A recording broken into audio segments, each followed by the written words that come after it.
La llovizna de aquel sábado se había intensificado, transformando el chaparrón vespertino en una cortina gris que lavaba las calles de la gran ciudad, reflejando el cielo nublado en el charco oscuro que se formaba cerca de la acera. El olor a asfalto mojado y tierra húmeda subía, mezclándose con el rastro de café colado hacía horas.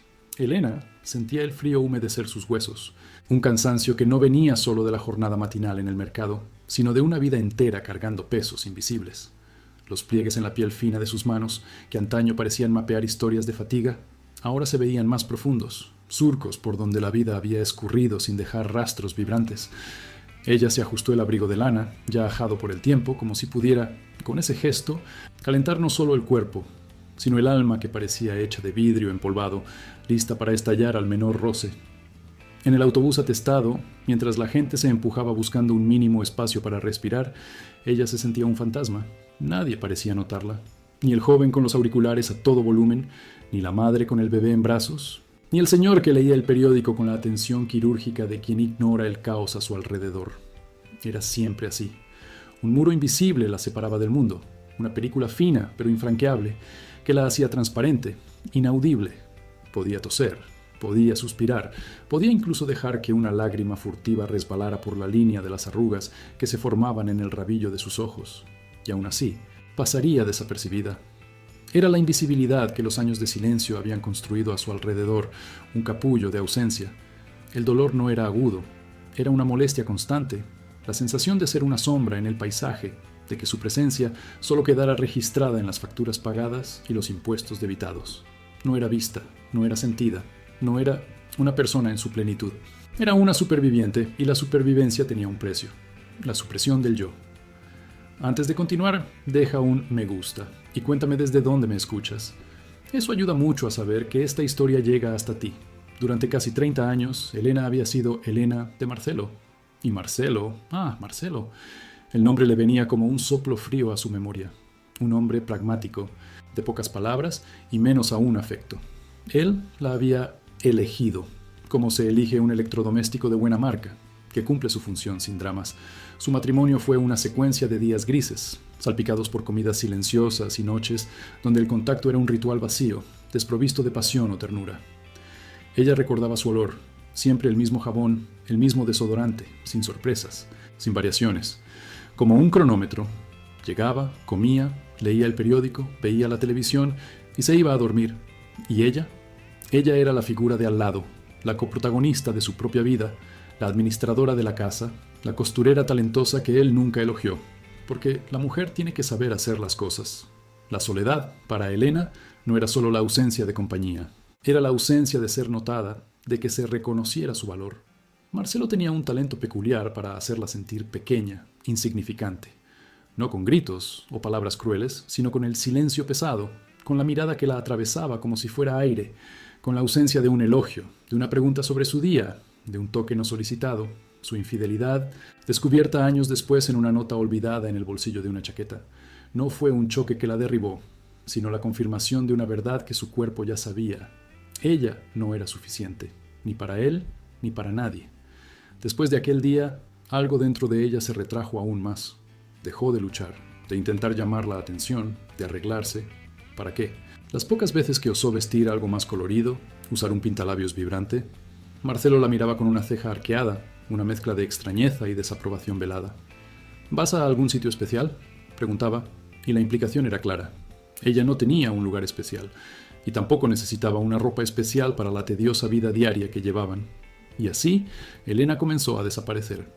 Primero, en los colores de su ropa, que se volvieron neutros, discretos. Después, en su postura, que se encorvó un poco, como si quisiera ocupar menos espacio. Sus cabellos, que amaba lucir largos y castaños en su juventud, fueron acortados y, con el tiempo, se resignó a las canas, manteniendo un corte práctico, sin vanidades. Las arrugas, llegaron no como marcas de risas, sino como caminos de preocupaciones silenciosas, de noches de insomnio, de expectativas frustradas. Las observaba en el espejo, trazando con la punta de los dedos las líneas finas alrededor de la boca, los párpados ligeramente caídos, los rasgos de un rostro que se había vuelto un paisaje conocido, pero poco visitado, incluso por ella misma. Era el mapa de una mujer que había aprendido a sobrevivir, a pasar desapercibida, a no ser una molestia para nadie. La muerte de Marcelo, hacía 3 años, no trajo la liberación que muchos esperarían. Trajo un silencio aún mayor, una inmensidad que ella no sabía cómo llenar. La casa, antes llena de su silencio y el de él, ahora resonaba solo con el suyo. Sus objetos, el sillón donde leía el periódico, los libros técnicos en el estante, el olor a loción para después del afeitado que a veces todavía flotaba en el aire, eran fantasmas mudos de una vida que ella había compartido, pero nunca verdaderamente vivido. No lo extrañaba, pero extrañaba no extrañar. Extrañaba sentir alguna emoción que no fuera la resignación. La vida se había convertido en una rutina milimétricamente organizada para evitar cualquier sorpresa, cualquier sobresalto que pudiera romper la frágil burbuja de su existencia. Se despertaba temprano, preparaba su café, cosía prendas sencillas para clientes fieles, leía una novela barata, veía la telenovela y dormía. Día tras día, un ciclo, un engranaje funcionando en el vacío. Aquel día, sin embargo, el encuentro en el mercado había sido un pequeño temblor, casi imperceptible, pero que persistía. El roce de la mano de Elías, aquel calor, aquella voz que parecía un abrazo, había sido un desvío de la rutina, una nota fuera de tono en su sinfonía de tonos pastel. Ella había recogido la cartera, agradecido, y se había dado la vuelta, apresurada, como siempre hacía cuando la atención se volcaba hacia ella. Pero por un instante se sintió vista, no de una forma vergonzosa, sino de una forma que su cuerpo, su alma, hacía mucho tiempo no experimentaban. La mirada de él no era de lástima, ni de curiosidad, ni de desaprobación. Era de reconocimiento, de una gentileza inquebrantable. Era como si, por un milisegundo, el muro invisible que la rodeaba hubiera sido atravesado. Sentada en el asiento del autobús, observando las gotas de lluvia resbalar por la ventana, doña Elena intentaba alejar el recuerdo de aquel breve encuentro. No valía la pena alimentar esperanzas, alimentar ilusiones. Era una mujer de 58 años, sin nada que ofrecer. Las marcas del tiempo en su cuerpo y en su alma eran demasiado profundas para ser borradas. ¿Quién querría a una mujer así? Una mujer que había olvidado cómo sonreír de verdad, cómo reír a carcajadas, cómo sentir el calor de un toque que no fuera solo físico, sino que la alcanzara en su esencia más profunda. Solo un tonto o un hombre muy bueno vería algo de valor allí. Y ella ya no creía en hombres muy buenos. El mundo, su vida, le había enseñado que las personas son egoístas, que las relaciones son transacciones, y que ella, doña Elena, tenía poco o nada que negociar. Su currículum sentimental era un certificado de quiebra. Aún así, incluso con la mente intentando apagar la chispa, el calor de la mano de Elías parecía quemar en su piel, un brasero diminuto en el invierno de su existencia. Era una sensación extraña, casi incómoda, porque desequilibraba el muro que ella había construido. Sus dedos envejecidos, acostumbrados a la rigidez de las telas y al pinchazo de la aguja, parecían haber absorbido una memoria inesperada. Recordar el tono de voz de él, la forma en que sus ojos azules habían fijado los suyos, sin desviar, sin juicio, era casi una traición a su propia resignación. El olor de él, algo fresco y amaderado, diferente de cualquier cosa que ella conociera, quedó impregnado en su mente, un pequeño y peligroso resquicio de una posibilidad. Al bajar del autobús, la lluvia aún caía, y el aire húmedo besaba su rostro con una frialdad familiar. El camino hasta su pequeña casa era un ritual, paso a paso, la bolsa de la compra pesando en el hombro, la fachada sencilla, la pequeña ventana con cortinas de encaje que ella misma había hecho, era su puerto seguro, su escondite. Nadie la esperaba, nadie la saludaba. La puerta chirriaba al abrirse, y el silencio de la casa la abrazaba, un abrazo que ella conocía bien, que no calentaba, pero tampoco hería. Encendió la luz de la sala, un brillo amarillo pálido que apenas ahuyentaba las sombras de los rincones. Se quitó los zapatos mojados, preparó un té de manzanilla, el mismo de todas las noches, y se sentó junto a la ventana, observando la lluvia caer. El vapor caliente de la taza en sus manos intentaba calentar sus dedos, pero el frío venía de dentro. Pensó en las conversaciones que no tuvo, en los sueños que guardó, en las risas que ahogó. Pensó en los vestidos coloridos que cosió para otras mujeres, pero nunca para sí. Pensó en la vida que podría haber sido, si hubiera sido más valiente, menos crédula en la frialdad del destino. Pero no había espacio para lamentos. Los lamentos eran para los jóvenes, para aquellos que aún tenían tiempo de cambiar el curso de las cosas. Ella, doña Elena, estaba demasiado vieja para lamentos, demasiado vieja para romances, demasiado vieja para cualquier cosa que no fuera su propia y silenciosa supervivencia. Aquel breve encuentro en el mercado, el calor de una mano, una mirada amable, Era solo un breve desvío. Pronto, el mundo volvería a ser como era, y ella volvería a ser la sombra que él esperaba que fuera. Pero, ¿por qué, entonces, el calor de aquella mano aún ardía en su memoria, terco, como una pequeña llama que se niega a apagarse? La mañana avanzaba despacio, arrastrándose por los adoquines húmedos de la pequeña plaza, donde el mercado semanal se desplegaba en colores y voces amortiguadas. Ella estaba allí, como siempre, con su bolsa de lona raída, eligiendo las manzanas más firmes, sintiendo el peso de cada verdura como si pesara no solo el alimento, sino los años de esfuerzo, de sustento de sí misma y de otros. Sus hombros curvados bajo la carga invisible de la existencia parecían susurrar una historia de sacrificios incontables, de manos que ofrecieron todo y nada pidieron a cambio. El frío de aquel otoño tardío le calaba los huesos, y ella se encogía un poco más dentro del abrigo gastado, su aliento formando pequeñas nubes en el aire enrarecido. Fue entonces cuando él apareció, una figura familiar que empezaba a marcar su día con una extraña regularidad. No era impertinente, pero sí presente, una sombra atenta que ella sentía incluso antes de ver.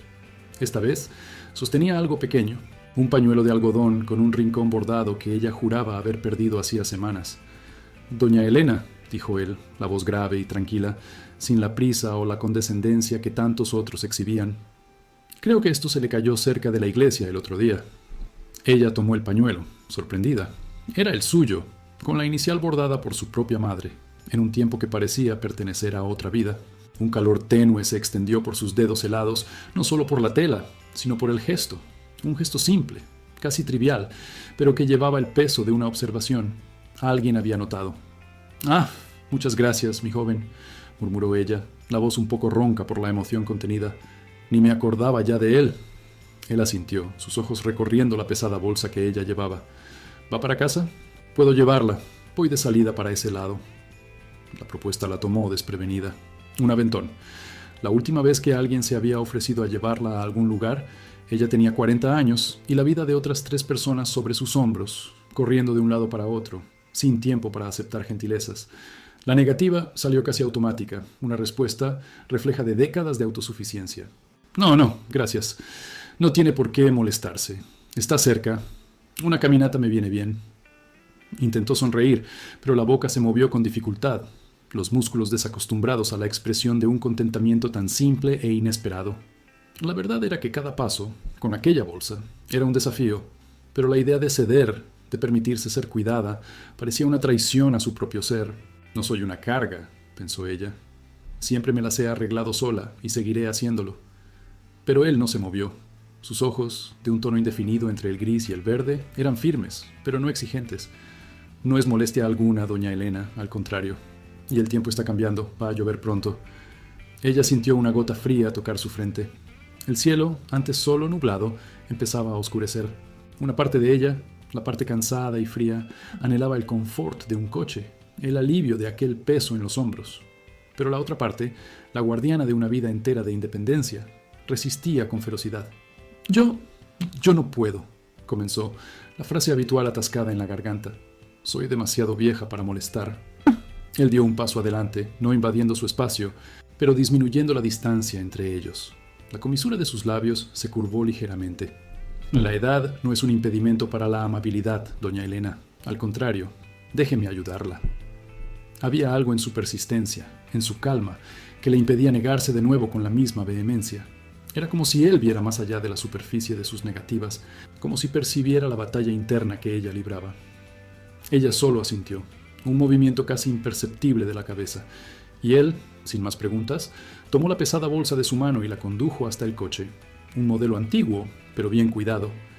Él le abrió la puerta, y el gesto, tan simple y caballeroso, la desarmó aún más. Hacía tanto tiempo que nadie le abría una puerta. Ella entró, sintiendo la suave tapicería bajo sus manos arrugadas, el sutil perfume de algo limpio, quizás jabón, quizás pino, la envolvió, extrañamente reconfortante. Él cerró la puerta con un suave clic, y luego guardó su bolsa en el asiento trasero antes de tomar el volante. El viaje fue en silencio casi total. Él le hizo algunas preguntas amenas sobre su huerto, sobre el tiempo, y ella respondió con monosílabos, todavía procesando la extrañeza de la situación. Sus ojos recorrían el escenario familiar que pasaba por la ventana, pero su mente estaba en otro lugar, revisitando recuerdos. ¿Cuántas veces había cargado personas, cargas, preocupaciones, sin nunca tener la oportunidad de ser la pasajera, la cuidada. Las manos que ahora reposaban sobre sus muslos ya habían limpiado heridas, preparado comidas para enfermos, acariciado cabezas febriles, secado lágrimas. Aquellas manos sabían dar, pero habían olvidado cómo recibir. Al detenerse frente a su casa, él salió rápidamente para abrirle la puerta de nuevo y retirar la bolsa. «Aquí está, doña Elena». Ella bajó del coche, sintiendo las piernas un poco débiles, quizás por el cansancio acumulado o por la emoción no dicha. «Muchas gracias, mi joven. Gracias de verdad». La gratitud era un nudo en la garganta. Él solo sonrió, una sonrisa que no llegaba a los ojos, pero que parecía un faro de calor. Cualquier cosa, solo tiene que llamar. Y con eso, él se marchó, dejándola en la acera, con la bolsa en la mano y una sensación nueva, casi perturbadora, en el alma. Los días que siguieron estuvieron marcados por esos pequeños actos. Él aparecía, discretamente, en el momento justo. Una tarde, mientras ella regaba sus plantas en el pequeño jardín frente a la casa, él detuvo el coche y bajó con un saco de tierra abonada. «Vi que sus rosales lo necesitan. Hoy compré un poco más en la tienda». Ella, de nuevo, intentó negarse, pero él ya estaba esparciendo el abono con una eficiencia tranquila. Otra vez, ella estaba en la panadería, contando monedas para pagar un pan fresco, y él, que estaba en la fila detrás, simplemente extendió la mano y pagó. «No, por favor», dijo ella, avergonzada, sintiendo que el rostro le enrojecía. «No puedo aceptarlo. Soy vieja. No es correcto que un joven gaste en mí». El viejo argumento, la barrera protectora que ella había levantado a lo largo de la vida, resurgía. La idea de ser cuidada, de ser tratada con una gentileza que no era merecida, era casi insoportable. ¿Qué quiere? ¿Por qué hace esto? Nadie hace nada gratis. La desconfianza era la cáscara que la protegía. Él la miró, no con lástima, ni con impaciencia, sino con una intensidad que la hizo detenerse. Sus ojos parecían penetrar las capas de cansancio, de orgullo herido, de una vida entera de entrega. Él no la veía solo como una mujer anciana, una figura casi invisible en el paisaje de la ciudad. Él la veía. «Doña Elena», dijo él, la voz más suave de lo normal, pero cargada de una convicción inquebrantable. «Yo la veo. No veo solo su edad o el cansancio. Veo la fuerza que la ha traído hasta aquí, la bondad que la hizo cuidar de tantos, la vida que usted ha vivido. Y no hay nada de malo en aceptar un poco de amabilidad a cambio». Aquellas palabras, «yo la veo», la golpearon con la fuerza de un puñetazo. Nadie, en décadas, le había dicho algo así. Nadie la había visto. Ella era la cuidadora, la proveedora, el pilar, la persona que siempre estaba allí para los demás, para el padre enfermo, para la hermana menor, para los sobrinos huérfanos, para los vecinos necesitados. Su rostro era el rostro de la preocupación, de la responsabilidad. Sus ojos, que se acostumbraron a escudriñar el mundo en busca de problemas a resolver, de bocas que alimentar, de corazones que calmar, nunca habían sido el foco de una mirada tan perspicaz y al mismo tiempo tan tierna. Una lágrima terca resbaló por el rabillo del ojo, tomándola desprevenida. Intentó disimular, carraspeando, girando el rostro hacia el escaparate de la panadería, donde coloridos pasteles exhibían su dulzura. Pero ya era tarde. El hielo que la envolvía hacía tanto tiempo empezó a resquebrajarse, un ruido casi inaudible en el silencio que se instaló entre ellos. La vergüenza inicial dio paso a una sensación extraña y cálida, como la luz del sol después de una larga tormenta. Era la primera vez que alguien, además de Dios en sus oraciones silenciosas, reconocía la totalidad de su existencia, la profundidad de su dedicación. Él no la veía como un problema a resolver, sino como una persona, compleja y digna, que merecía ser cuidada. Pero, ¿por qué?, susurró ella, la voz casi inaudible, el hilo de la palabra desvaneciéndose en desamparo. ¿Por qué le importa? Él solo sacudió la cabeza, sin ofrecer una explicación rebuscada. «Usted siempre se ha preocupado por los demás, doña Elena. Es el turno de que alguien se preocupe por usted». Y él pagó por el pan. Ella no tuvo fuerzas para negarse. Llevó el pan a casa, el olor cálido y apetitoso mezclado con el aroma de su propio perfume, un olor que no le pertenecía, sino a la amabilidad de un extraño. Aquella noche, sentada en su sillón gastado, con el té entibiándose a su lado, revisitó el momento. «Yo la veo». Las palabras resonaban en su mente, desvelando capas de una soledad que ella había aprendido a aceptar como destino. No era una soledad por ausencia de personas, sino una soledad por no ser vista en su esencia, por no tener la complejidad de su vida reconocida. Siempre había sido ella quien veía a los demás. Recordaba a su hermana menor, febril, en sus brazos, los ojos grandes y asustados mirándola en busca de salvación. Ella veía el miedo, el dolor, y encontraba la fuerza para alejar ambos. Recordaba a sus sobrinos, aún niños, con los ojos rojos de tanto llorar la pérdida de sus padres. Ella veía la orfandad y se convertía en madre, padre, puerto seguro. Veía la necesidad de cada vecino, la olla vacía, la enfermedad, la falta de un brazo para ayudar en la cosecha. Y ella estaba allí, siempre, sin pedir nada a cambio. Era su carga, su vocación, era quien ella era. Pero ahora alguien la veía, y era una visión que la hacía sentir menos pesada, menos invisible. Una pequeña llama, que ella pensaba hacía mucho extinta, comenzó a titilar en su pecho. No era un amor romántico, ni una pasión avasalladora. Era algo más profundo, más fundamental. La restauración de una humanidad que había olvidado que poseía, la de ser merecedora de cuidado. El pan, aún un poco tibio, estaba sobre la mesa de la cocina. Ella lo partió, el miga suave y el aroma familiar envolviéndola. Pero esta vez el sabor era diferente. Tenía el gusto de la amabilidad inesperada, de la visión de un extraño, del tenue pero persistente hilo de esperanza que comenzaba a tejerse en su vida. El futuro, que antes parecía una línea recta y gris de repetición, ahora tenía una pequeña ondulación, un brillo fugaz de posibilidad. Era un regalo que no sabía que necesitaba, ni que merecía, y por primera vez en mucho tiempo no sintió la necesidad de rechazarlo. La puerta, que ella había mantenido cerrada con llave por tanto tiempo, ahora tenía una rendija, permitiendo la entrada de un rayo de luz. Y se sorprendió pensando, con una punzada de ansiedad y una chispa de algo más, si él vendría de nuevo mañana. El pensamiento era extraño, casi aterrador, pero también llevaba una dulzura que ella no probaba hacía décadas. La melancolía de un pasado de renuncias se mezclaba ahora con la frágil, pero potente, esperanza de un futuro, donde ella también podría, finalmente, ser cuidada. La ligereza que había llenado sus pasos en los últimos días chocó con el umbral de la casa de Marcos, su hijo mayor, como una ola que encuentra un acantilado. La cena del domingo, antes un ritual de confort, ahora se presentaba como un tribunal informal. Isabel sentía el peso de las miradas incluso antes de sentarse a la mesa. El humo de las brasas de la barbacoa, que antes anunciaba fiesta, ahora parecía envolver el ambiente en un velo de humo acre. Su corazón, que venía atreviéndose a latir a un ritmo diferente, más libre, se encogió con una premonición sombría.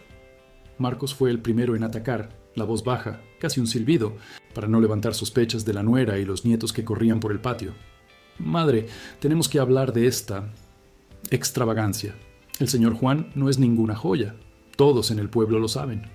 Él no la miraba a los ojos, sino a un punto fijo en el mantel bordado, como si la mancha allí fuera más interesante que el dolor que sus palabras causaban. Isabel intentó mantener la compostura. «Marcos, por favor, es sobre Juan. Y no hay nada de malo». Él rió, un sonido seco y despectivo. «¿Juan? Madre, él no quiere su corazón, él quiere su dinero. Usted trabajó toda la vida para construir lo que construyó. Y ahora, después de enviudar, va a tirar todo por un oportunista. Es ridículo para su edad, madre. ¿Qué pensarán los vecinos? ¿Qué diría su padre?» Con cada palabra, la melancolía se profundizaba en Isabel, un lago helado que congelaba su recién descubierta llama. La mención del difunto marido, una táctica vieja y siempre eficaz, era la flecha más afilada. Sintió el rostro enrojecer, no de vergüenza por la relación, sino por la humillación de aquel juicio público y cruel, aunque disfrazado. Su nuera, Lucía, que hasta entonces parecía ajena, le lanzó una mirada de lástima mezclada con censura, la misma que ella había visto en tantas caras en los últimos días, un manto invisible de desaprobación.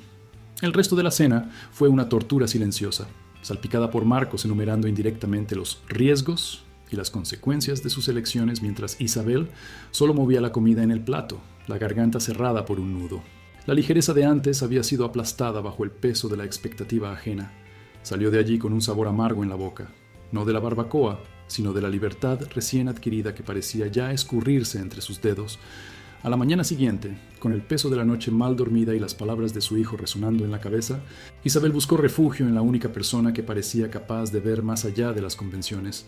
Lucía, su amiga de toda la vida, escuchó todo en silencio mientras el humo de un café recién hecho danzaba entre ellas en la pequeña cocina. El sol entraba por la ventana, pero el alma de Isabel permanecía en la penumbra. «Me llamaron ridícula, Lucía. Mi propio hijo me llamó ridícula». Isabel desahogó. Las lágrimas que había contenido durante horas finalmente encontrando el camino, dibujando senderos cálidos en su rostro arrugado. Dijo que Juan solo quiere mi dinero, que estoy echando mi vida a perder. Y lo peor es que una parte de mí, aquella parte vieja y miedosa, casi le creyó. Lucía solo la observó, con la sabiduría tranquila de quien ya ha visto y vivido mucho. No hubo reproche, solo profunda comprensión en sus ojos castaños. Cuando Isabel terminó de hablar, la amiga le sostuvo la mano sobre la mesa, apretándola con firmeza. «Mi amiga», Lucía comenzó, la voz tranquila, pero llena de una fuerza silenciosa. «Usted pasó toda la vida viviendo para los demás. Primero para sus padres, después para su marido, para sus hijos. Usted renunció a tantas cosas, a tantos pequeños deseos, a tantos grandes sueños, en nombre de la familia, de la casa, de la convención. Y ahora, cuando una oportunidad de felicidad pura llama a su puerta, ¿va a permitir que el miedo y la opinión ajena le roben eso de nuevo?» Isabel levantó los ojos, buscando respuestas en el rostro de su amiga. «Siempre van a hablar, Isabel. Si se queda en casa triste, dirán que se está hundiendo. Si sale a divertirse, dirán que es inapropiado para su edad. Si encuentra un nuevo amor, dirán que es un interesado. Que sea así, entonces. Que hablen, pero que hablen de algo que la hizo feliz, que la hizo sentir viva, no de una vida de arrepentimientos». Lucía le apretó la mano de nuevo con un brillo de desafío en sus ojos. «Vaya a vivir, mujer. Vaya a vivir esa vida que le pertenece por derecho. Nadie más va a vivir por usted. Nadie más va a sentir lo que usted siente. Es su turno». Las palabras de Lucía fueron como un bálsamo y un azote al mismo tiempo. Bálsamo para la herida abierta por el rechazo de su hijo, y azote para la inercia que la atrapaba. Una chispa, antes casi apagada, comenzó a crecer en su pecho, calentando el lago helado que Marcos había creado. Lucía tenía razón. Ella se había dedicado en cuerpo y alma. Se había anulado. Se había olvidado. ¿Y para qué? ¿Para ser juzgada y criticada en el momento en que osaba buscar un poco de sí misma? Basta. Con la valentía renovada por las palabras de Lucía, Isabel sintió un cambio profundo, casi visceral. No era una ira explosiva, sino una resolución fría e inquebrantable. Sabía lo que tenía que hacer. Al día siguiente, decidió enfrentar no solo a Marcos, sino al mundo invisible de expectativas que la sofocaba. Eligió el momento con cuidado, por la noche, cuando Marcos la llamó de nuevo, con más consejos disfrazados de críticas. «Madre, yo solo quiero su bien.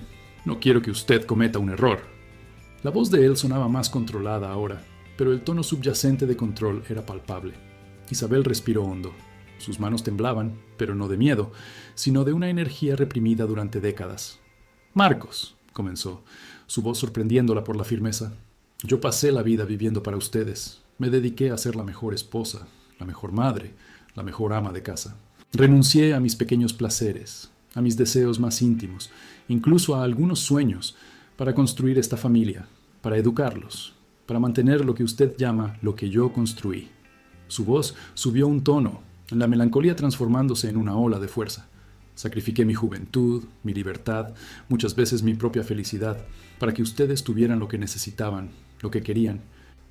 Hubo un silencio en la línea. Marcos parecía sorprendido por la virulencia contenida de su madre. «Y ahora», Isabel continuó, la voz embargada por la emoción, pero irreductible, «cuando encuentro un resquicio de alegría, un soplo de vida nueva, un hombre que me ve de una forma que pensé que nunca más sería vista, ¿quieren robarme eso de nuevo? ¿Quieren condenarme a una vejez solitaria y triste, solo para satisfacer las expectativas de ustedes o lo que los vecinos van a pensar?» No esperó respuesta. «Lo siento mucho, hijo mío, pero a partir de hoy, mi vida es mía, y voy a vivirla. Si esto no le agrada a usted, o a quien sea, entonces esa es una elección que tendré que aceptar, pero no voy a vivir más a la sombra de lo que debería ser. Ya di demasiado, ahora es mi turno». Colgó el teléfono, el sonido del clic final pareciendo cortar las amarras de una vez por todas. El temblor en las manos tardó en pasar, pero en su pecho el fuego se encendía con más fuerza. La soledad que siguió a aquel acto de rebeldía no fue vacía, sino llena de una sensación de victoria agridulce. Había sido doloroso, pero necesario. Los días siguientes fueron una mezcla de euforia y aprensión, pero la convicción, alimentada por la valentía recién descubierta, la impulsaba. Preparó una pequeña maleta, algunas ropas, algunos libros y una fotografía antigua de sus padres, un vínculo con su propia juventud. Dejó atrás la casa grande y los recuerdos densos de una vida dedicada a los demás. El apartamento que Juan había arreglado para ella, un lugar sencillo y soleado, era su nuevo refugio, su nuevo comienzo. La primera noche en el nuevo lugar, la primera noche verdaderamente suya, llegó con una mezcla de esperanza y una melancolía familiar. Juan estaba allí, paciente y sonriente.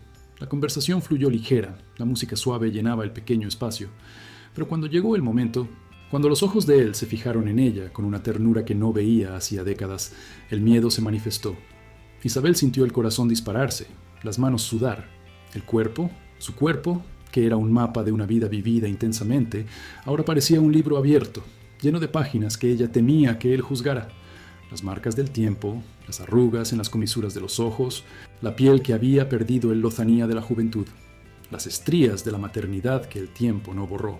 Se había visto desnuda miles de veces, pero era siempre a sí misma, reflejada en un espejo despiadado. Verse a través de los ojos de un nuevo hombre, después de tantos años, era aterrador. ¿Y si él se decepcionaba? ¿Y si el brillo en sus ojos se apagaba al confrontar la realidad de un cuerpo que ya no era el de una joven? Juan. Su voz apenas salió, un susurro lleno de inseguridad. Desvió la mirada, el rubor en su rostro intensificándose. Él se acercó y en lugar de palabras, sus dedos encontraron su barbilla, levantándola suavemente. Los ojos de él eran cálidos, sin juicio, solo admiración. «Isabel», dijo, la voz ronca de ternura, «eres hermosa». Y no eran solo palabras. El modo en que sus ojos recorrieron el rostro de ella, deteniéndose en cada línea de expresión, en cada hilo plateado que escapaba de su moño deshecho, transmitía una sinceridad que desarmó a Isabel. Cuando él comenzó a desabotonar su vestido, uno por uno, lentamente, cada toque era una caricia respetuosa. No había prisa, solo una reverencia gentil. La tela se deslizó por su cuerpo, revelando hombros, brazos, la curva de la cintura. Isabel sintió una ráfaga de aire frío, pero era el frío del pánico que comenzaba a disiparse. Cerró los ojos por un momento, las imágenes de Marcos, de los vecinos, del tiempo, desvaneciéndose como humo. Cuando abrió los ojos, él estaba arrodillado, besando la piel de su vientre, donde las marcas de la vida se anidaban. No había repulsión, solo adoración. Aquel gesto simple, tan cargado de significado, derribó todas sus barreras. Lágrimas, diferentes de las que había derramado el día anterior, brotaron en sus ojos. No eran de tristeza, sino de un alivio abrumador. Alivio de ser vista, de ser aceptada, de ser amada en su totalidad, con sus imperfecciones y su historia. Los miedos se desvanecieron, sustituidos por una ola de gratitud y una intimidad profunda que iba más allá de lo físico. Él la amó con las manos, con los labios, con los ojos, con cada fibra de su ser. Y ella, por primera vez en mucho tiempo, se sintió entera. Cada beso, cada caricia, era una confirmación de que había tomado la decisión correcta, de que había valido la pena la lucha, el dolor de la ruptura. Aquel toque era la promesa de un futuro que ella pensaba que ya no existía, un futuro donde ella podría finalmente ser simplemente Isabel, amada y deseada en su propia piel. La melancolía persistía, como una sombra distante, pero la esperanza, brillante y cálida, finalmente prevalecía.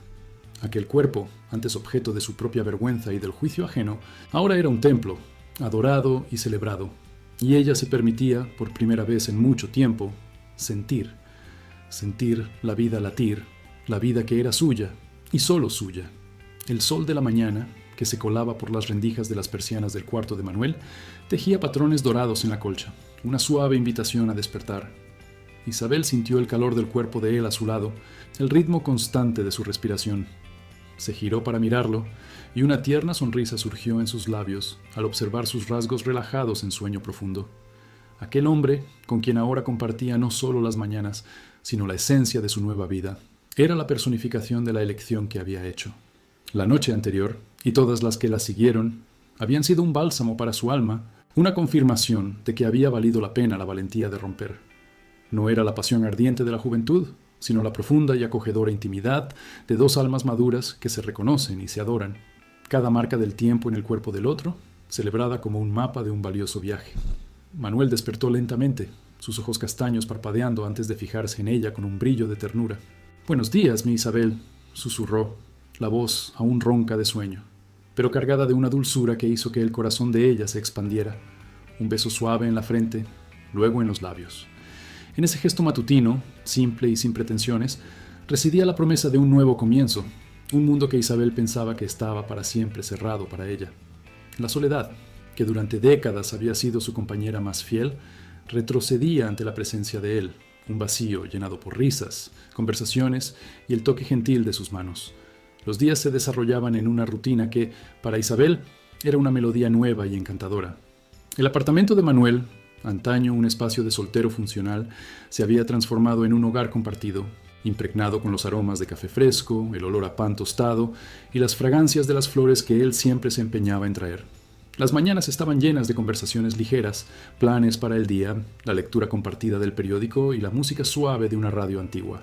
Cocinaban juntos, improvisando recetas, riendo de los pequeños fallos y celebrando los éxitos. Las tardes se dedicaban a largas caminatas por las calles de la ciudad, deteniéndose para observar el movimiento, para conversar con viejos conocidos e, inevitablemente, con algunos curiosos. Por la noche, la lectura compartida de un libro, la discusión de noticias o simplemente el silencio confortable que solo se encuentra entre dos personas que se entienden sin necesidad de palabras. Cada pequeño gesto de Manuel, el modo en que sostenía su mano al cruzar la calle, la forma en que le traía una taza de té cuando ella parecía cansada, el brillo en sus ojos cuando ella reía de sus chistes, era un recordatorio constante de que ella había tomado la decisión correcta. Él no la asfixiaba, sino que la liberaba. Él no la juzgaba, sino que la admiraba. Él no la quería diferente, sino que la celebraba en su totalidad, con sus recuerdos y sus desafíos. Sin embargo, la vida, como un río caudaloso, nunca es completamente serena. La quietud de la felicidad compartida era, a veces, interrumpida por las reverberaciones de las olas que ella había creado al desvincularse de su antigua existencia.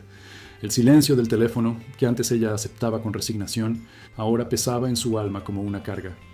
Marcos no llamaba, ni la nuera. Las nietas, a quienes tanto amaba, parecían haber sido instruidas para mantener distancia, pues los raros mensajes que recibía eran fríos e impersonales mediados por Lucía. Aquella parte de la vida de Isabel, antaño el centro de su universo, se había convertido en un vacío, un agujero que, por más que Manuel intentara llenar con su amor, dejaba una melancolía profunda en su corazón. Ella había elegido su libertad, su felicidad, pero el precio parecía ser el alejamiento de sus propios hijos. Un dolor agudo, frío e insistente perforaba la armadura de su recién adquirida paz. Al caminar por las calles de la ciudad, Isabel notaba las miradas, los susurros amortiguados en las panaderías y en las tiendas, los saludos apresurados, casi furtivos, de las antiguas vecinas. Ella era la viuda que se buscó un novio, la madre que lo dejó todo por un amorío.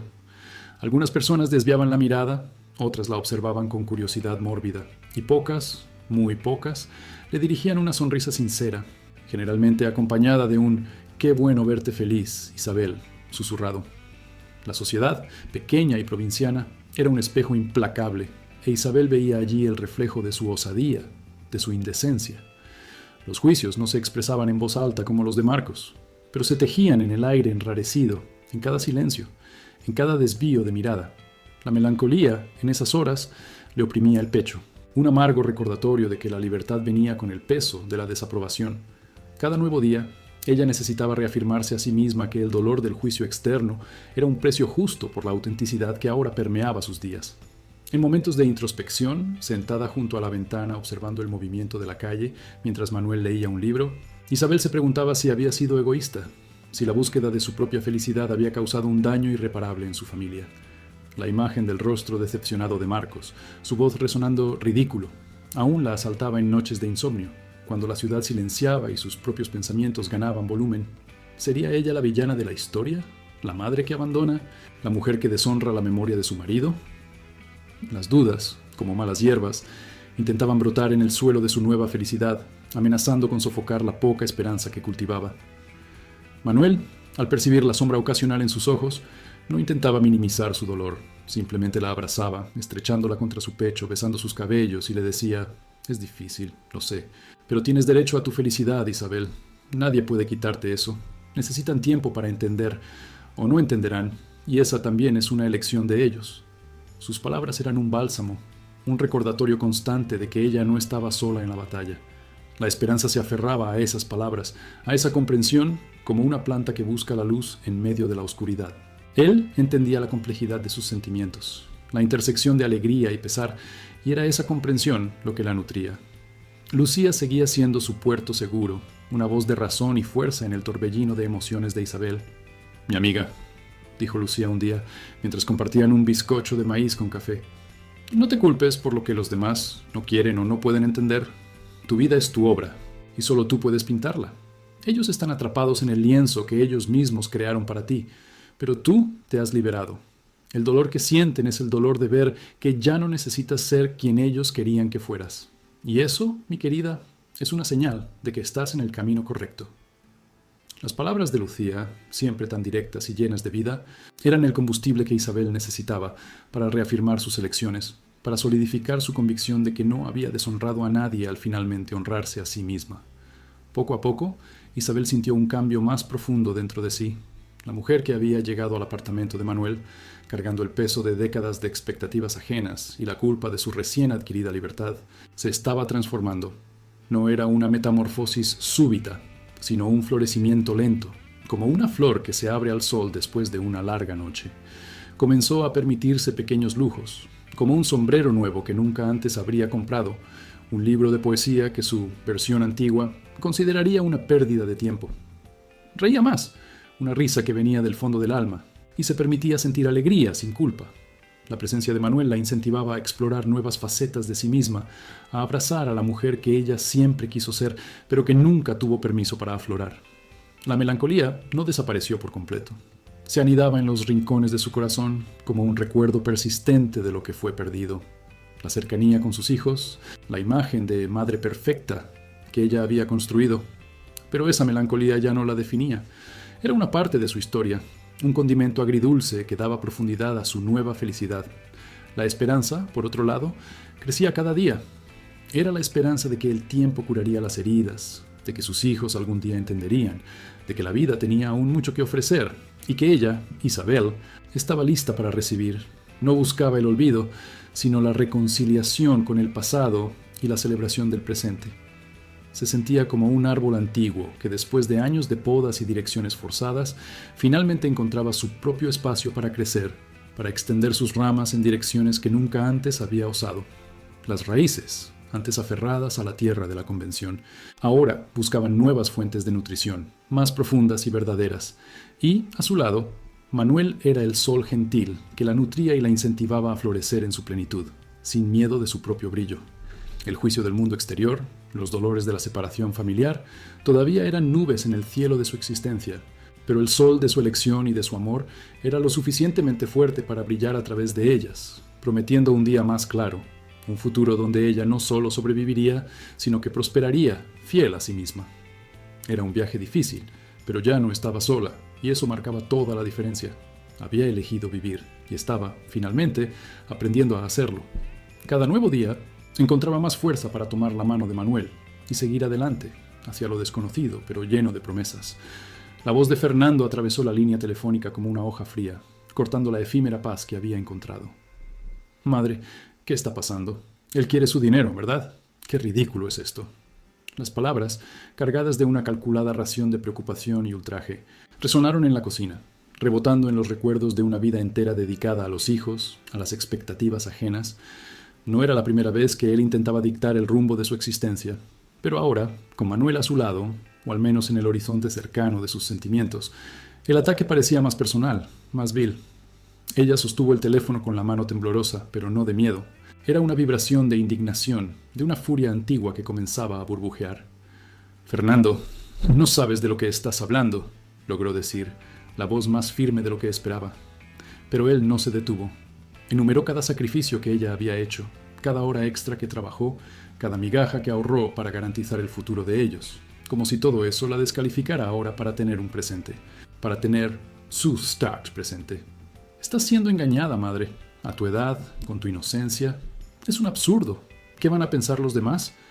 La última frase, «¿qué van a pensar los demás?», fue el golpe final. Durante décadas, ella había sido prisionera de esa frase, una cadena invisible que le impedía respirar hondo, reír demasiado fuerte, amar fuera de los moldes. La tristeza era profunda, un pozo de amargura que parecía no tener fondo. ¿Será que su vida, sus deseos, sus sueños más tardíos serían siempre un anexo, una nota a pie de página en la historia de sus hijos? La melancolía la envolvió, fría y pegajosa, amenazando con arrastrarla de vuelta al limbo de la invisibilidad. Aquella misma tarde, mientras preparaba un té que nunca llegó a beber, el teléfono sonó de nuevo. Era Lucía, su amiga de toda la vida, con quien había compartido secretos, risas y algunas pocas y preciosas lágrimas. Ella se desahogó, la voz embargada por la humillación y por el cansancio de luchar contra fantasmas familiares. Lucía escuchó en silencio, con la paciencia infinita de quien ya ha visto el mundo patas arriba muchas veces. «Escúchame, querida», dijo finalmente Lucía, la voz suave, pero firme como una roca. «Te conozco desde que éramos niñas. Te vi luchar, te vi anularte por todo el mundo. Pasaste una vida entera viviendo para los demás, para las expectativas, para lo que los demás dirían. ¿Y qué ganaste con eso? Nada más que una vida a medias. Fernando ya es un hombre hecho. Él no necesita que tú vivas por él. Él necesita entender que tienes derecho a vivir por ti misma. Finalmente, vive, mujer, ve y vive. No le pidas permiso a nadie, especialmente no a quien ya es feliz y completo con su propia vida». Las palabras de Lucía fueron un soplo de aire fresco, una ráfaga de valentía que barrió la niebla de la duda. La melancolía no se disipó por completo. Las cicatrices emocionales no desaparecen así, pero una llama de esperanza, de determinación, se encendió dentro de ella. Lucía no estaba solo dando un consejo, le estaba recordando quién era, quién podría ser. A la mañana siguiente, con el corazón acelerado y el alma revestida de una valentía largamente dormida, llamó a Fernando. No para disculparse, ni para explicar, sino para declarar. «Fernando, escucha bien», comenzó, la voz sonando más fuerte de lo que jamás había imaginado posible. «Pasé la vida viviendo para ustedes. Viví para tu padre, para tus hermanos, para ti. Renuncié a mis sueños, a mis deseos, porque creía que era mi deber. Y no me arrepiento de haberles dado lo mejor de mí. Pero ahora es mi turno». Hubo un silencio al otro lado de la línea, pesado, quizás de asombro. Ella continuó, sintiendo con cada palabra un peso que se desprendía de sus hombros. «Soy una mujer adulta, capaz de tomar mis propias decisiones. Y si decido amar, si decido empezar de nuevo, si decido ser feliz, ese es mi problema. Y no me importa lo que los demás vayan a pensar. Basta, no voy a vivir más a la sombra de nadie. Elijo mi felicidad. Y si tú no puedes aceptar eso, entonces eres tú quien tiene un problema, no yo». Colgó el teléfono, las manos aún temblorosas, pero ahora de una adrenalina liberadora. Una lágrima resbaló, no de tristeza, sino de una profunda sensación de catarsis. Había sido la escena de fuerza que nunca pensó que tendría la valentía de representar. El mundo, o al menos su pequeño y claustrofóbico mundo familiar, había sido confrontado, y ella, por primera vez en mucho tiempo, se sentía la vencedora. El encuentro con Manuel, días después, no fue solo un encuentro, fue un rito de paso. La conversación fluyó ligera y fácil, como si se conocieran desde hacía vidas. Sus ojos se encontraban, llenos de una ternura que ella pensó que nunca más experimentaría. La invitación a su casa, para pasar la noche, vino casi como una consecuencia natural, un siguiente paso inevitable en su viaje de redescubrimiento. Y ella aceptó, no sin un nudo en el estómago, una aprensión que venía de años de olvido del propio cuerpo, de la propia intimidad. En el silencio acogedor de la habitación de Manuel, bajo la suave luz de la lámpara de noche, el miedo comenzó a manifestarse. El miedo a ser vista desnuda, el cuerpo marcado por el tiempo, por la gravedad, por las historias que cada arruga y cada flacidez contaban. El miedo a que sus senos ya no fueran los de una joven, a que su vientre no fuera liso, a que sus muslos guardaran las marcas de una maternidad distante. Se sentía vulnerable, expuesta no solo a él, sino a sí misma, a las expectativas irrealizadas, a la imagen de la mujer que un día fue y que ahora era solo un recuerdo difuso. Cuando Manuel se acercó, ella dudó, el corazón martilleando contra las costillas. Él no dijo nada, solo extendió la mano, sosteniendo la suya con delicadeza. Sus ojos eran un océano de paciencia y cariño. Él la invitó al abrazo con la mirada y ella, lentamente, dejó que el abrigo de la timidez y la vergüenza se deslizara. Cada prenda que caía era un pedazo de armadura que ella abandonaba, revelando no solo la piel, sino el alma. Cuando estuvo finalmente allí, desnuda, bajo su mirada, una oleada de rubor la invadió. Intentó cruzar los brazos, esconderse, pero él se lo impidió. Con la punta de los dedos tocó su rostro, luego su cuello, deslizándose por el hombro. Su toque era reverente, como si estuviera explorando un mapa precioso, cada línea y curva contando una saga. La besó suavemente en la frente, luego en los ojos, y después en los labios, un beso que era promesa y aceptación. «Eres hermosa», susurró, la voz ronca. Y no eran solo palabras. El modo en que sus ojos brillaban, el calor de sus manos que ahora recorrían su cintura, el cuidado con que la abrazó, atrayéndola hacia sí, todo hablaba de una adoración genuina. No había juicio, solo ternura. El miedo, que minutos antes parecía un monstruo devorador, comenzó a encogerse, sustituido por un alivio tan profundo que hizo que sus ojos se empañaran. Él la acostó suavemente en la cama, y allí, en sus brazos, ella se sintió por primera vez en décadas, completamente vista y aceptada. No solo la mujer que él había conocido recientemente, sino la mujer que ella era en su totalidad, con todas sus marcas y su historia. El alivio de ser adorada, y no solo tolerada o deseada por una versión idealizada, fue una cura para heridas antiguas. Aquella noche, la intimidad no fue solo física, fue una comunión de almas, un encuentro donde la vulnerabilidad encontró el abrazo y la inseguridad se disolvió en el cariño. Ella se quedó dormida acurrucada en él, una leve sonrisa en los labios, sintiendo el peso del mundo desvanecerse. La melancolía aún acechaba en algunos rincones del alma, un recuerdo de los años perdidos, de los sacrificios silenciosos. Pero la esperanza, ahora, brillaba con más fuerza, una promesa de que la vida, al fin y al cabo, aún tenía muchas primaveras guardadas para ella. Y ella estaba lista para vivirlas, plena y sin culpas. El sol de la mañana se asomaba por las cortinas del cuarto de Manuel, pintando el suelo con franjas doradas. A su lado, él aún dormía. El ritmo suave de su respiración un bálsamo para el alma de ella. La noche anterior había sido un portal, un pasaje a una versión de sí misma que pensó perdida para siempre. El miedo a ser vista, a ser juzgada, se había disuelto en el calor de los brazos de él, en la ternura de su mirada. Una leve sonrisa flotó en sus labios, pero venía acompañada de una punzada de melancolía. ¿Cuántos años había vivido sin esa ligereza, sin esa entrega? Una vida entera, quizás. El tiempo perdido era un río que no volvía, pero el presente, ahora, era un mar a navegar. La relación con Manuel floreció como una flor rara en un jardín olvidado. No había prisa, solo una profunda y mutua apreciación. Compartían comidas demoradas, conversaciones que se extendían hasta la madrugada y silencios confortables, llenos de entendimiento. Él la incentivaba a hablar de sí misma, de sus sueños y arrepentimientos, algo que nadie nunca había hecho con tanta sinceridad. Y ella, por primera vez, se sentía a gusto para hacerlo. Se veía cambiando día tras día, una transformación sutil pero profunda. La voz que antes dudaba, ahora hablaba con más convicción. El cuerpo que se encogía, ahora se movía con una nueva gracia. Uno de los primeros grandes cambios llegó con la percepción de que su vida profesional, un ancla de seguridad durante tantos años, ahora parecía una carga. El empleo de oficinista, monótono y desinspirador, era un recordatorio constante de la vida que ella había pospuesto.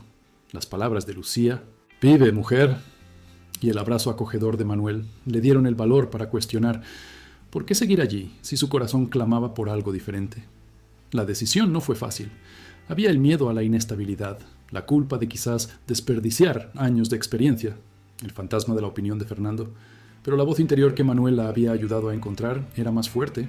Con las manos temblorosas, pero el espíritu firme, redactó su carta de renuncia. Cada palabra parecía un desatar de nudos, un alivio lento y profundo.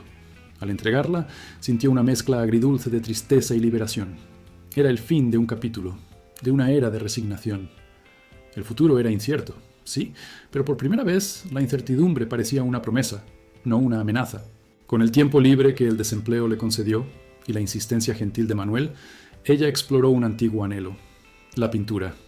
Siempre había tenido una fascinación por los colores, por la forma, pero la vida de esposa y madre, seguida por la rutina de trabajo, nunca le había dado espacio para ello. Ahora, en su pequeño apartamento, con un caballete prestado y pinturas vibrantes, se entregaba al lienzo. Al principio, era torpe, las pinceladas inseguras, pero cada día algo nuevo surgía. Flores, paisajes abstractos, incluso el rostro de Manuel, capturado en suaves tonos de azul y marrón. La melancolía se desvanecía mientras los colores danzaban en el pincel, sustituida por una concentración placentera, un redescubrimiento de su propia capacidad de crear, de expresar. Era como si las emociones que ella había tragado durante años ahora encontraran una salida en tintas y texturas. Manuel la llevó a conocer a su familia gradualmente, primero a su madre, una señora de ojos vivos y sonrisa acogedora, doña Clara. A diferencia de su propia experiencia con las rígidas expectativas sociales, doña Clara la recibió no como una nueva mujer o un problema, sino como una persona valiosa en la vida de su hijo. Manuel nunca ha sido tan feliz, dijo, sosteniendo la mano de ella con cariño. Es un placer tenerte en nuestra familia, querida. La aceptación de doña Clara fue un bálsamo, una confirmación de que, sí, ella merecía ese amor, esa nueva oportunidad. La sabiduría de aquella mujer transmitía una paz que hacía mucho ella buscaba. Los hijos de Manuel, ya adultos y con sus propias vidas, también la recibieron con una apertura que la sorprendió. Había una leve aprensión inicial en sus miradas, quizás la curiosidad sobre quién era la mujer que había despertado tal alegría en su padre. Pero al ver la genuina felicidad de Manuel y la autenticidad de ella, sus reservas se disiparon. Beatriz, la hija mayor, una mujer vibrante e independiente, fue la primera en abrazarla calurosamente. «Papá nunca tuvo tanto brillo en los ojos», comentó, una sonrisa sincera. Javier, el hijo, un hombre más callado, expresó su aceptación en gestos de respeto y conversaciones puntuales, donde ella se sentía incluida y valorada. En el seno de aquella nueva familia, ella encontró un refugio, un contraste vívido con la frialdad de sus propios hijos. No era una sustitución, sino una expansión de su mundo emocional.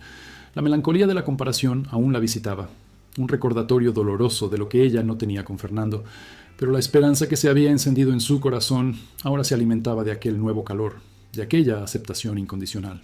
La vida, ella percibió, no era sobre borrar el pasado, sino sobre construir un presente tan vibrante que las sombras antiguas parecieran distantes, cada vez más pequeñas. Ella estaba, finalmente, dibujando su propio camino, con pinceladas de color y un corazón lleno de una esperanza renovada.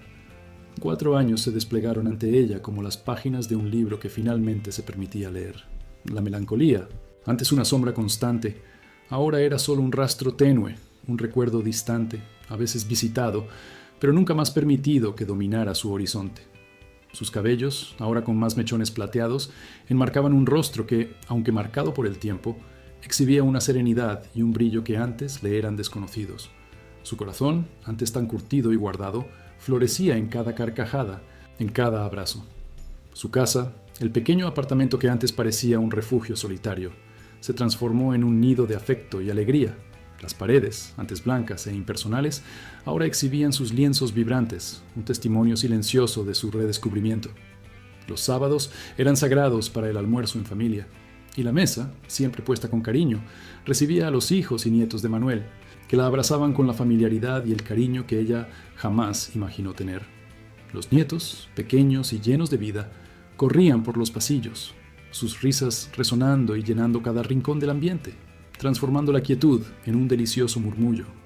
Ella los observaba con un amor que trascendía lazos de sangre, un amor construido en la dulzura de los días y en la aceptación incondicional. Los viajes, antes un lujo distante o una obligación familiar, se convirtieron en escapadas sencillas y preciosas. Las playas del litoral, con su olor a salitre y la danza hipnotizante de las olas, la vieron de la mano con Manuel, caminando por la arena, su risa ligera al sentir el agua fría en los pies. Pequeñas posadas en el interior, con sus paisajes bucólicos y el silencio que invita a la reflexión, sirvieron de escenario para conversaciones susurradas bajo un cielo estrellado, donde los sueños se mezclaban con los recuerdos. No eran viajes grandiosos, pero eran profundos, cada uno de ellos una celebración de la vida que ella estaba finalmente viviendo. En esos paisajes, en esos momentos de quietud, ella reflexionaba. El rostro de Fernando, el silencio de sus propios hijos, todavía surgía en su mente de vez en cuando, como un fantasma insistente. El resentimiento permanecía, una cicatriz que jamás desaparecería por completo, pero ya no la definía. Ella comprendía que la falta de aceptación de ellos era un reflejo de sus propias limitaciones, no de las suyas. Ella se había elegido a sí misma, elegido la felicidad, elegido el amor, incluso si eso significaba dejar atrás algunas de las ataduras del pasado. No fue suerte, fue elección, susurraba para sí misma, mirando al mar infinito o a las estrellas centelleantes. La vida no le había dado a Manuel o la felicidad. Ella había luchado por ellos, osado buscarlos, roto con la inercia y la resignación. La suerte pudo haber abierto la puerta, pero la valentía de cruzar el umbral, de construir un nuevo camino, había sido toda suya. Esa epifanía era uno de los mayores tesoros que la edad y la experiencia le habían concedido. Sentada en la terraza de su casa, observando el sol ponerse, los colores extendiéndose por el cielo como en uno de sus lienzos, sentía una plenitud que nunca imaginó posible. El calor del té en las manos, el olor a pinturas frescas que aún flotaba en el aire, la voz de Manuel leyendo un libro en la sala de estar, todo era parte de su nueva realidad. ¿Y tú? ¿Alguna vez te has sentido invisible, como si tu propia historia hubiera sido eclipsada por la de otros? ¿Alguna vez has dejado que tus sueños más profundos se adormezcan bajo el peso de las obligaciones y expectativas? Si esta historia te ha dado un atisbo de esperanza, Si te ha hecho pensar que la vida aún reserva capítulos inéditos y emocionantes, sabe que esa llama que sientes es real.